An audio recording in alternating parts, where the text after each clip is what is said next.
Let's continue, brothers and sisters. At dito naman tayo sa mga other items of gross income. Okay? Sabi natin kanina, gross income means all income derived from whatever source, including but not limited to the following. So, natapos na tayo dun sa enumeration 1 to 11 under section 32A of the tax code. So, ngayon, dito naman tayo, other items of gross income. Kasi nga, since hindi exclusive list yan, kapag merong income na hindi exempted, merong income na hindi exclusion, merong income na subjected sa final tax, na hindi subjected yung tatlo na yun ha, basta hindi yung tatlo na yun, ay taxable yan. So example na dito, unang-una, unreturned excess election contributions. Sumobra yung contribution. Anong ibig sabihin ng contribution? Merong nagbigay, ang tawag doon sa binigay, election contribution. Okay? So, halimbawa may nagbigay 100 million. Tapos, syempre, may gastos. Election expenditure. 50 million. Hindi ko sinasabing si Isko to, ha? Kasi 50 million yung excess, eh.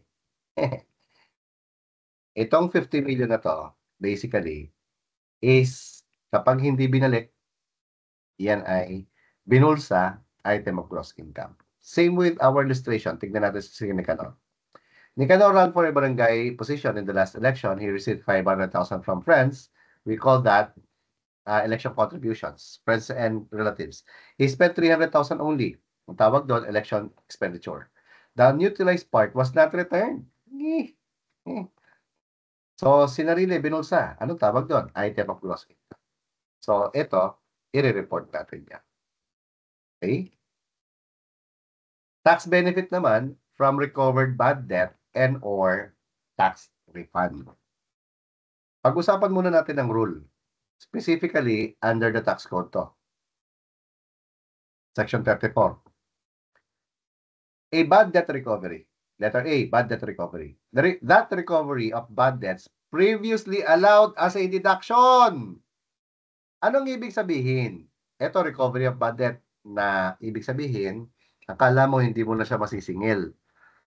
Kaya claim mo siya sa deduction from gross income under bad debt.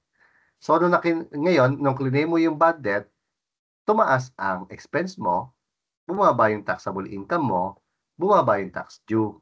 So, allowed as a deduction ang ibig sabihin na yan. In the preceding years, shall be included as part of the gross income, yung recovery ha, as part of the gross income in the year of recovery to the extent of the income tax benefit of said deduction.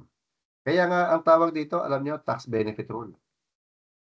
Tax benefit rule. Okay? Letter B, refund naman tayo. That when refunded or credited shall be included as part of gross income in the year of receipt. To the extent of the income tax benefit of said deduction. Anong tawag dito?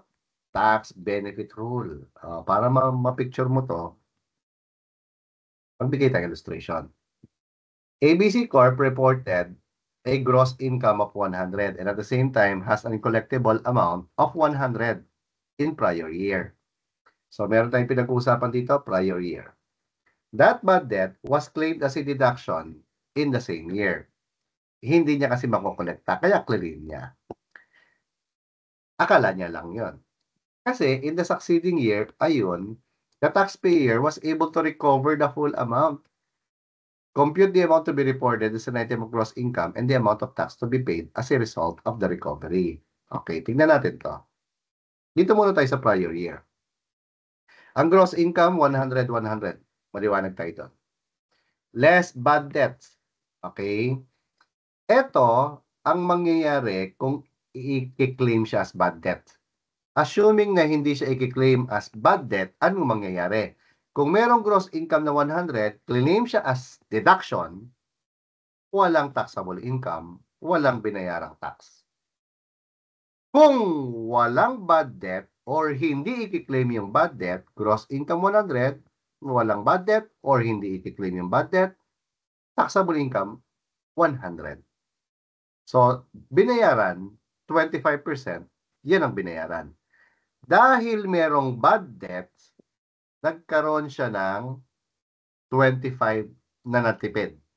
Kasi wala siyang binayaran eh. So, ang tawag dito, tax benefit.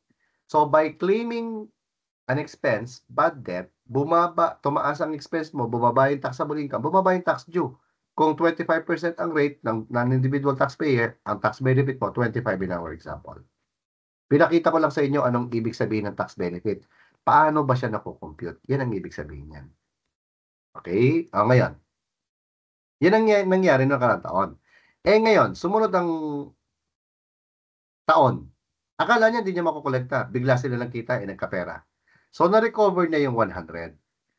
In the recovery, brothers and sisters, in a recovery of bad debt or refund of taxes, okay, there are two varied interpretations.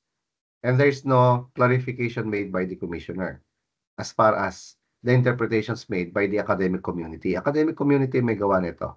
Okay, mga nagtuturo. Now, the schools of thought is the total amount recovered is the item of gross income. Kung magkano yung na-recover mo, yun ang gross income. Tulad nito, na-recover niya yung 100, yun ang gross income. So, bayaran mo kagad 25% nun, yun ang babayaran. Okay, tingnan mo to. Kung walang bad debts, kasi meron siyang bad debt na 25, na-recover niya, practically walang bad debt. Kung walang bad debt, magbabayad ng 25 eh. Nung na-recover niya, dapat 25 talaga yung bayaran. Kaya logically, amount recovered ang item of gross income. Okay? So, anong meron ngayon? Kaya ito logically, kung walang bad debt, 25 ang babayaran eh. Ngayon na-recover niya, therefore, wala nang bad debt. O, di 25 yan. Pero, ano ang sabi na rule? Balikan natin to rule. That recovery of bad debts previously allowed as a deduction the preceding year. Ibig sabihin, na-claim mo as a deduction. Okay? Shall be included as part of the gross income in the year of recovery to the extent of the income tax benefit. Magkano ba yung tax benefit? Ayun, kinompute natin yung tax benefit eh. Kaya nga pinapakita ko yung tax benefit. Ano ngayon yan? 25. So kung 25 yan, times 25% na rate, 625 lang ang income tax due. Ito lang dapat ang gross income. Yung 25. No? Kaya nga tax benefit rule ang tawag. So, dalawa ang logic kung ano bang gagamitin. Ang tanong ngayon, sir, anong gagamitin namin kung halimbawang ganyan? Di dalawa ang computation mo. Gamitin mo yung recovery as an item of gross income. I-compute mo din yung tax benefit rule. Kung wala ito, dito ka. Paano pag nandyan yung tax benefit rule? Well, I cannot really say dahil hindi natin alam kung ano ang magiging perspective of the examiner. Pwedeng ito yung fina-follow niya, yung amount recovered. Pwedeng ito rin ang fina-follow niya, yung tax benefit rule. Pero alam niyo ba, doon sa isang revenue regulation issued by the Department of Finance, no? In 2019, Revenue Regulations 1, 2019, that the amount refunded to Meralco ay kinakaltasan ng expanded withholding tax. Kung magkano yung recovery, yun ang item of gross income. So, parang lumalabas yung RR1 2019, nag-adhere siya sa recovery. Okay? Pero again, as far as the exam is concerned, you can just, make a to computation. Madali lang naman. Ito nga yung presentation natin sa iyo. Okay? Ano pa?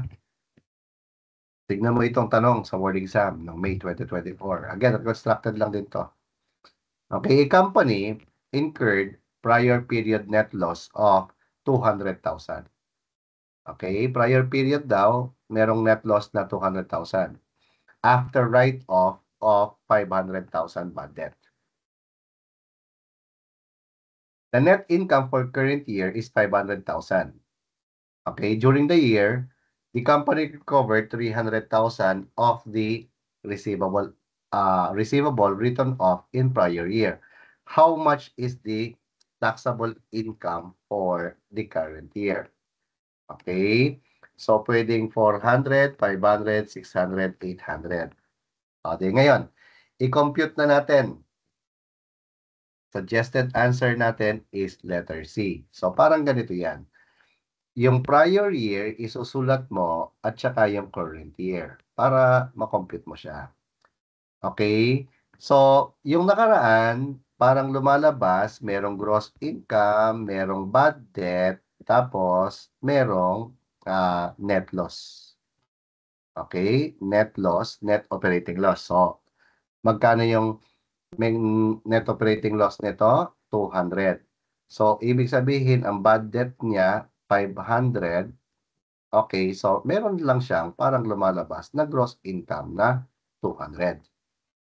Ngayon, the net income for the current year is 500,000. Dito naman, current year, net income. Okay, net income is 500,000. The company recovered 300,000 out of the receivable. So, kung merong gross income na 300,000, okay, assuming lang, collection tayo. So, 300 plus 800, ito yung recovery item of gross income yan. So, adjusted net income mo, 800,000. Okay? Tatandaan mo, merong net operating loss na 200,000 dyan. Pwede mong i-carry over yan up to the extent of the taxable income. So, ngayon, lumalabas, ang iyong taxable income for the current year is 600,000. Kaya ganyan dapat ang pagsagot. Medyo, ano mo lang, no? I-analyze mo lang. Huwag kang gigil na whatever. Okay, huwag kang magpapanik. O ngayon, tignan natin. Ang ginamit natin dito, recovery. Kung gagamitin mo yung tax benefit rule, 300,000 times 25%, magkano yung 37,500? Wala namang 500 dito. So, therefore, recovery ang ginamit ng examiner. So, this is how we should answer the problem. Napakaganda nito. Ang cute ng sagot, ng tanong niya. Oh. Pero mag-iisip ka pa talaga. Kung nakalimutan mo yung net operating loss, hindi mo nabawas, medyo delikado ka. Okay, bakit? Merong 800 eh. Oh. Baka ito yung isagot mo. Yung net operating loss, carry over yan. Null ko. Another example of an item of gross income is cancellation of indebtedness in consideration of service. Okay, can be compensation or gross income from trade or business or practice of profession. Ano bang ibig sabihin nito? Diyos ko po, sumasakit ulo ko. Cancellation of indebtedness. Alam nyo, itong number 3, sabi ko nga, can be compensation yan. Ibig sabihin compensation, ito yung parang may utang ka, may utang ako, di quiz-quiz tayo. Or, item of gross income. Na income na total ko. Sir, bakit nilagay mo pa dyan? Kasi yung ibang mga iba, no? Ginagawa kasi nila ng mga items of gross income, yung iba pa na existing na. Existing na yan eh.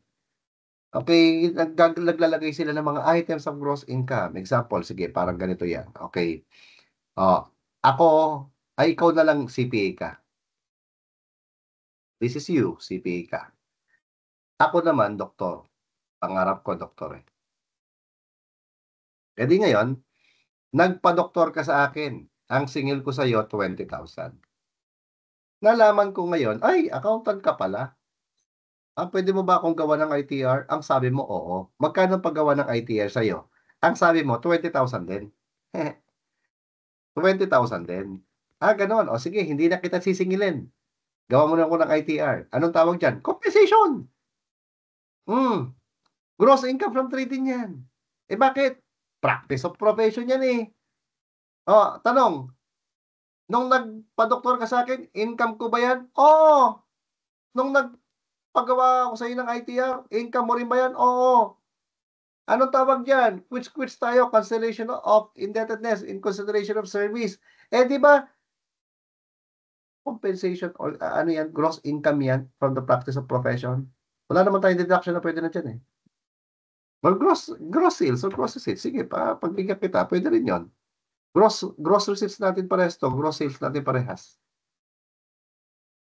Kaya nga sabi ko paano magiging ano yan 'no, but anyway, mga pauso yan ng mga iba, nilagay ko pa rin yan kasi some people would, always ask me, "Sir ba't wala kang ganito?"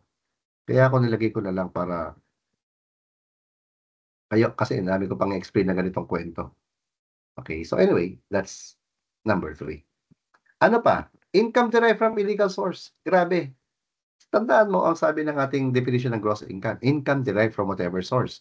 So which means we don't look at the source.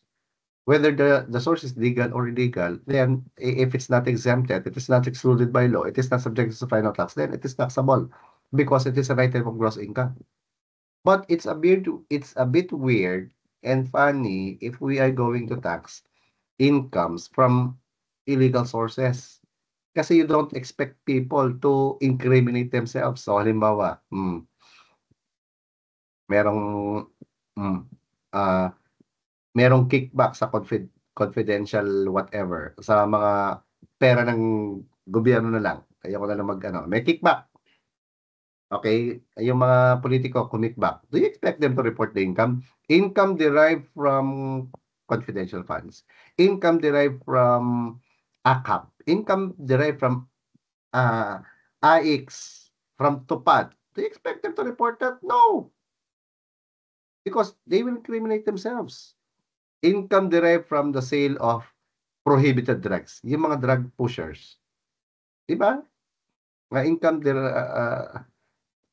from kidnapping operations, from graft and corruption, 'di ba? Parang don't expect people. Pero the thing is, the rule provides, the law, no, provides that, uh, income derived from illegal source is taxable. Malay niyo merong medyo syunga na nag-report, eh, di nakakolekta pa rin tayo. So, these are some of the items of gross income. Other items, meron pang mga hindi nabanggit dito na puwedeng maging taxable. Example, meron kang napulot na pera, 'di mo alam kung sino may-ari, binulsa mo, eh, di income 'yan, 'di ba? So, marami pa ito. Yung sa mga mining operations, inabandona na. So, nag-claim ka ng abandonment losses, tapos yun pala meron pa palang mahuhukay. So, upon, reopening, item of gross income yung mga, claim mo na deductions na nag-benefit ka. So, marami pa ito. Okay? So, this is the discussion on inclusions from gross income.